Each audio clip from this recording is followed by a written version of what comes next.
Hello everyone, I'm Storm Tracker ET meteorologist Austin Haskins. We finally got some much needed rainfall Thursday evening across western Wisconsin. It wasn't a ton of rain, but it was certainly the most rain that we have had in quite some time. So here are some of the reports around the area. We had a 1/4 inch of rain here at the TV station, 1/2 inch of rain in New Richmond, and also in Chetek. Just 1,300 though in Black River Falls. Osceola had about 1/3 of an inch along with Menominee. Now, the airport data here in Eau Claire is currently reading as missing. There must have been something wrong with the sensor last night. It was not measuring the rain, or it measured very, very little. So roughly in Eau Claire, the totals were anywhere from probably about 2/10 to 1/3 of an inch. And some of the other reports around the area, looks like the sensors in Red Wing and Medford aren't picking up the rain totals there either. But as you see, the other areas that are showing totals, generally 1/10 to 1/4 of an inch, but some higher amounts, especially up to the north and west. Again, Chetek, New Richmond over 1/2 inch. And then this area in green right here, radar estimates over 1/2 inch. So that would include places like Clear Lake, Amory, Glenwood City, Prairie Farm, Turtle Lake, those areas. So definitely not a lot of rain, but we'll certainly take what we can get because the drought conditions continue to worsen across the state and western Wisconsin.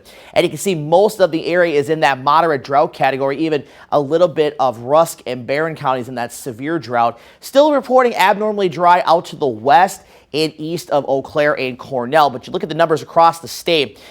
The entire state's within the abnormally dry category. 77% of the state's in a moderate drought, up from 64% last week. The severe drought has increased to 30.4%, and that's mostly across the northern and northeastern parts of the state at far southwestern Wisconsin. So the little bit of rain we got won't reflect on this current update. It may reflect a little bit on next week's update. And we're going to have several more dry days in the forecast, so I don't expect things to really worsen too much in next week's update, but probably not going to improve a ton either. And our system that brought the rain during the evening hours yesterday moves away. High pressure settling in, so a really nice start to the weekend. And it will still be breezy today with northwest winds that could gust over 20 miles per hour.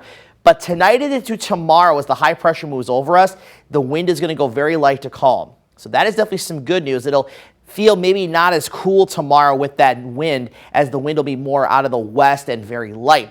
Then a south wind starts to take over as we head into Sunday, and a warm front will pass through Saturday night into Sunday. So there'll be a few clouds around overnight Saturday, but then into Sunday, a lot of sunshine again. A breezy south wind will develop, so we'll warm things back up. And then we're looking at more clouds filtering in to start next week as this low pressure gets closer to our area and eventually moves away. And then we're going to see a couple more lows develop to the south and west into next week. And there is going to be a little bit of a pattern change here coming up within the next week or so, mostly towards about days 5 through 7.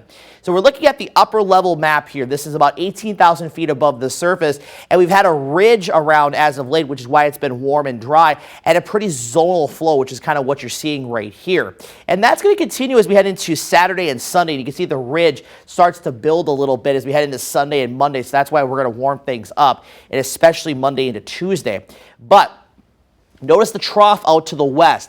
When it starts to deepen like that, that's where we're going to start to see an area of low pressure. And the way that the jet stream is going to be moving, everything's moving farther to the east towards our region. So what does that mean? That means that we're going to see another chance for some rain towards the middle to late parts of next week. And you notice how the pattern's going to be a little more kind of wavy, if you will. Instead of it being kind of flat like it was, it's going to be more up and down. And that's going to continue into the start of November. So that bodes well, at least for us, considering that, you know, we do need a little more rain. And this kind of supports a pattern where we could see at least an increased chance, I should say, for a little bit more rain in the forecast. It's not a guarantee, but certainly I think that the number of days of rain that we'll have coming up will pick up compared to what it's been over the last month. But until then, we're going to enjoy some dry weather and sunshine through the weekend. 71 and windy on Monday, 78 on Tuesday, and we'll be on record watch as the record high for Tuesday is 77 degrees, set back in 1950, and then some rain and cooler temperatures as we head towards Halloween.